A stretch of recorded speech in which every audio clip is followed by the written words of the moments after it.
আলাইকুম রহমতুল্লাহি বারাকাতু। সবাইকে স্বাগত বাংলা এডোবি ফটোশপ টিউটোরিয়ালে। আমি আগের পর্বগুলোতে আপনাদেরকে দেখিয়েছি এখানে যে টুলসগুলো আছে সবগুলোর কাজ মোটামুটি যেগুলো গুরুত্বপূর্ণ। এছাড়া file menu, edit menu, image এবং লেয়ারের কাজ। আগের টিউটোরিয়ালগুলো যারা দেখেননি তারা অবশ্যই টিউটোরিয়ালগুলো দেখে নেবেন। আমার এই ভিডিওর ডেসক্রিপশানে আগের টিউটোরিয়ালগুলোর লিঙ্ক দেওয়া আছে, অবশ্যই সেই ভিডিওগুলো খুব ধৈর্য সহকারে দেখবেন। But today I will discuss about select menu. Select মেনুর প্রথমে যেটা আছে সেটা হলো অল, অর্থাৎ আপনি যদি কোনো ইমেজের টোটালি সিলেক্ট করতে চান তো সেক্ষেত্রে সিলেক্ট মেনুতে গিয়ে অলে ক্লিক করলেই টোটাল ইমেজটি সিলেক্ট হয়ে যাবে। তাছাড়া যদি আপনি কিবোর্ডের শর্টকাট কমান্ড ইউজ করেন সেক্ষেত্রে কন্ট্রোল এ দিলেও কিন্তু আপনার টোটাল ইমেজটি সিলেক্ট হয়ে যাচ্ছে। আর এটাকে যদি আপনি ডিসিলেক্ট করতে চান তাহলে সেক্ষেত্রে আপনি সিলেক্ট মেনুতে যাবেন, দেন ডিসিলেক্ট, তাহলে এটা আবার ডিসিলেক্ট হয়ে যাবে, অর্থাৎ আগের পর্যায়ে চলে যাবে। অথবা কিবোর্ড থেকে আপনি কন্ট্রোল ডি ক্লিক করলে আবার ডিসিলেক্ট হয়ে যাবে। আবার রিসিলেক্ট আছে, এখানে আপনি যদি আবার টোটালে আগের যেটা সিলেক্ট করেছেন সেটা যদি আবার সিলেক্ট করতে চান সেক্ষেত্রে আবার রিসিলেক্ট ক্লিক করলে আবার চলে আসতেছে সিলেক্ট মোড। দেন আরেকটা অপশন হলো ইনভার্স। আমি এই ইমেজটির ব্যাকগ্রাউন্ডটা সিলেক্ট করতে চাই, ইমেজ টুলের সাথে জাস্ট আমি ক্লিক করলেই আমার এই ইমেজের ব্যাকগ্রাউন্ডটা কিন্তু সিলেক্ট হয়েছে। এখন আমি মুভ টুলের সাহায্যে এই বাল্বগুলো কিন্তু মুভ করাতে পারছি না।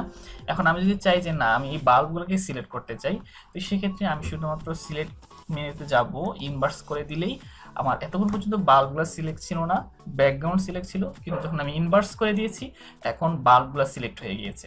এখন আমি মুভ টুলের সাহায্যে কিন্তু আমি ইচ্ছা করলে বাল্বগুলোকে মুভ করাতে পারি, সেটা হলো ইনভার্সের কাজ। এখন আমি এই ইমেজের এই হাফ অংশটুকু সিলেক্ট করলাম।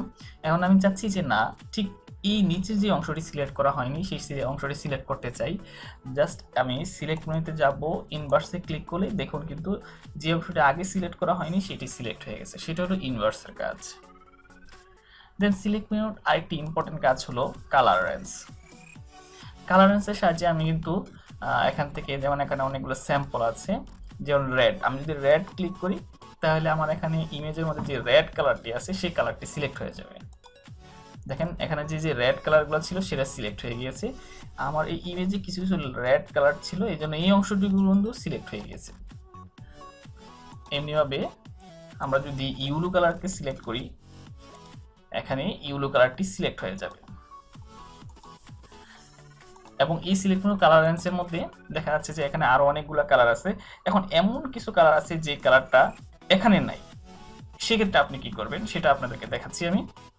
যেমন আমার এই ইমেজে কালার রেঞ্জে আমি গেলাম, তো এই ইমেজের মধ্যে দেখা যাচ্ছে যে এখানে যে কালারগুলো ডিফল্ট করা আছে বাট আমার এই ইমেজে এই কালারটা নাই, কিন্তু এখন আমার এই যে শার্টের এই ভদ্রলোকের এই শার্টের কালারটা আমাকে সিলেক্ট করতে হবে। তো সেক্ষেত্রে আমি কি করব, যেহেতু এখানে কালার নেই, দেখেন এখানে যদি স্যাম্পল কালার নাম অপশনটা যদি আমি সিলেক্ট করি তাহলে আমার কাছে একটা কিন্তু পেন আসে। এখন আমি এখানে যে জায়গায় আমি ক্লিক করব ঠিক সেই জায়গাটাই এখন সিলেক্ট হয়ে যাবে। আমি যদি ফেসে ক্লিক করি তাহলে ফেস অংশটি সিলেক্ট হয়ে যাবে, যদি আমি শার্টের মধ্যে ক্লিক করি সেই অংশটি সিলেক্ট হয়ে যাবে। এখানে একটা ফাজিনেস একটা অপশন আছে, সেই ফাজিনেসটা আমি বাড়াতে পারি, অর্থাৎ ইনকেস আমি ডিক্রিজ করে কিন্তু আমি কালার রেঞ্জটা ঠিক করতে পারি। দেন ওকে ক্লিক করার সাথে দেখেন আমার এই এখানে যে শার্টের কালারটাই কিন্তু সিলেক্ট হয়ে গেছে। সেটা হলো সিলেক্ট মেনুর কালার রেঞ্জের কাজ। অর্থাৎ আপনি যদি কোনো কালারকে দ্রুত সিলেক্ট করতে চান সেক্ষেত্রে আপনি সিলেক্ট মেনু কালার রেঞ্জের মাধ্যমে খুব দ্রুত সিলেক্ট করতে পারবেন। দেন সিলেক্ট মেনুর আরেকটি গুরুত্বপূর্ণ কাজ হলো যে আমি যদি কোনো একটা ইমেজের মধ্যে কোনো বর্ডার দিতে চাই তাহলে সেক্ষেত্রে সিলেক্ট মেনুর সাহায্যে আমি এটা করতে পারি। যেমন কন্ট্রোল এ এর মাধ্যমে আমি টোটাল ইমেজটাকে সিলেক্ট করলাম, দেন সিলেক্ট মেনু মডিফাই থেকে বর্ডার এখানে 30 পিক্সেল দেওয়া আছে, আমি যদি এখানে 50 পিক্সেল দিই দেন ওকে ক্লিক করলাম, আমি টোটাল ইমেজের আউটসাইডে আমি একটা বর্ডার পেয়ে গেলাম। এটাকে যদি আমি একটা রেড কালার বা কোনো একটা কালার দিয়ে ফিল করে দিই সেক্ষেত্রে আমি ব্যাকগ্রাউন্ড কালার একটা রেড কালার দিয়ে আমি এটা ফিল করে দিলাম। এভাবে আমি কোনো একটা ইমেজের মধ্যে বর্ডার ক্রিয়েট করতে পারি। এছাড়া আমি একটা কোনো ইমেজের মধ্যে যদি চাই যে না একটা সুন্দর ফ্রেম তৈরি করতে চাই তাহলে সেক্ষেত্রে আমি এই সিলেক্ট মেনুর সাহায্যে করতে পারি। এটা আমরা কন্ট্রোল জি এর মাধ্যমে ইমেজটাকে আমরা ডুপ্লিকেট করে নিলাম, দেন ইমেজটাকে সিলেক্ট করে নিলাম। সিলেক্ট করার পর সিলেক্ট অপশানে মডিফাই দেন স্মুথ আসছে, স্মুথ থেকে আমরা স্যাম্পল রেডিয়াসটাকে 30 করে দিলাম, দেন ওকে ক্লিক করলাম। ওকে ক্লিক করার পরে আমি আবার কন্ট্রোল জে এর মাধ্যমে এই লেয়ারটাকে কপি করে নিলাম। এখান থেকে আমরা বেন্ডিং প্রপার্টিসে গেলাম।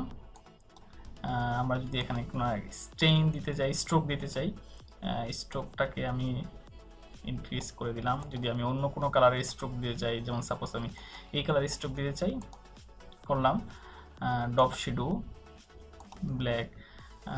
এই স্টাইল বা এই লেয়ার স্টাইলের কাজগুলো আমরা লেয়ার মেনুতে শিখিয়েছি আপনাদেরকে। এরকম বিভিন্ন লেয়ার স্টাইল ইউজ করে আপনি ইমেজের মধ্যে একটা সুন্দর ফ্রেম তৈরি করতে পারেন। আমি জাস্ট আপনাদেরকে একটা এক্সাম্পল দেখালাম যে এইভাবে আপনি ইচ্ছা করলে কোনো ইমেজের মধ্যে ফ্রেম তৈরি করার জন্য আপনি সিলেক্ট মোড এই অপশনটি ইউজ করতে পারেন। দেন আপনি আরেকটি অপশন আছে, আমি আনডু করে নিলাম।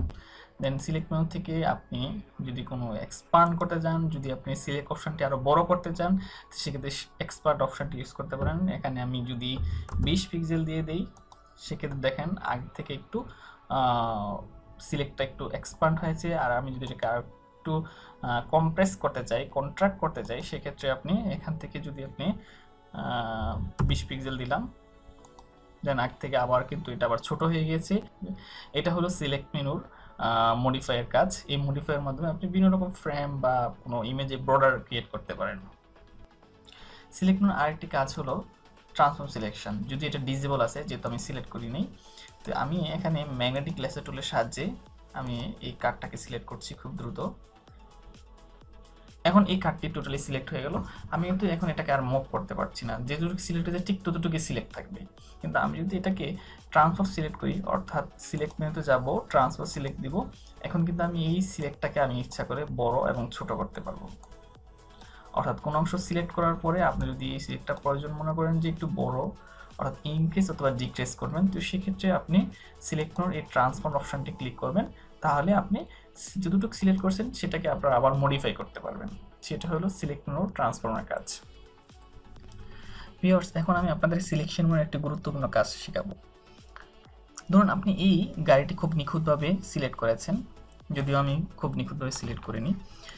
এখন সিলেক্ট করার পর আপনি কোনো ইমার্জেন্সি কাজে আপনাকে বাইরে যেতে হবে, তো সেক্ষেত্রে আপনি ফটোশপ সফটওয়্যারটি ক্লোজ করতে হবে। সো ফটোশপ সফটওয়্যারটি যদি ক্লোজ করেন, অর্থাৎ কাজটি যদি ফিনিশ না হয়, তো সেক্ষেত্রে যদি আবার নতুন করে ওপেন করেন, আপনি যে কষ্ট করে এই গাড়িটি সিলেক্ট করেছেন সেই সিলেক্ট কিন্তু থাকবে না, সেক্ষেত্রে আবার পুনরায় সিলেক্ট করার প্রয়োজন হতে পারে। তো এই সমস্যা দূর করার জন্য আপনি এই ফটোশপের সিলেক্ট মেনু অপশনটি ইউজ করতে পারেন, অর্থাৎ আপনি সিলেকশনটাকে সেভ করতে পারেন। তো সেক্ষেত্রে সিলেক্ট সেভ সিলেকশন, এখানে আপনি নাম দিতে পারেন, যেমন আমি দিতে পারি কার 11 দিয়ে সেভ, ওকে ক্লিক করলাম। দেন আমি কন্ট্রোল এস দিয়ে কাজটাকে আমি সেভ করে রাখলাম। এখন আমি উইন্ডোজ ক্লোজ করে দিলাম। দেন পিসি অফ করেও যদি আবার নতুন করে আপনি ওপেন করেন, কাজ শুরু করতে পারেন। এখানে যেমন আমার এই অপশনটি সেভ করা আছে, আমি সেভ ওপেন করলাম। এটা হলো আমাদের কাজ। কিন্তু এখানে দেখেন গাড়িটি যে আপনি কষ্ট করে সিলেক্ট করেছেন সেটা কিন্তু আর এখন সিলেক্ট নাই। তো সেক্ষেত্রে আপনি সিলেক্ট মেনু আবার লোড সিলেক্টে যদি আপনি ক্লিক করেন, দেন এখানে আপনি যদি কার 222 লেখা আছে, আমরা যেটা দিয়ে সেভ করেছি, দেন ওকে ক্লিক করেন। দেন যেই আপনি আগে সিলেক্ট করেছেন সেই সিলেক্টে আবার পুনরায় আবার চলে আসবে। সেটা হলো আপনার সিলেকশন মেনু লোড সিলেকশন। অর্থাৎ আপনি যদি কোনো একটা সিলেক্টকে সেভ করে রাখেন, সেটাকে আপনি আবার ক্লোজ করে আবার নতুন করে নিয়ে আসতে পারবেন। সেটা হলো লোড সিলেকশন এবং সেভ সিলেকশনের কাজ। সো ভিউয়ার্স, আজ এই পর্যন্তই। সিলেকশন মেনু যদি আপনাদের কোনো প্রবলেম থাকে, অবশ্যই আপনারা কমেন্টস বক্সে জানাবেন, আমার টিউটোরিয়ালতে একটি লাইক দিবেন এবং চ্যানেলটি সাবস্ক্রাইব করবেন ফর নেক্সট আপডেট। এবং শুধু তাই নয়, আমি নেক্সট যে টিউটোরিয়ালটি তৈরি করবো সেটি হলো ফিল্টার মেনু। ফিল্টার মেনু খুব গুরুত্বপূর্ণ একটি টিউটোরিয়াল হবে আশা করছি। So wait for the next tutorial. That's all today.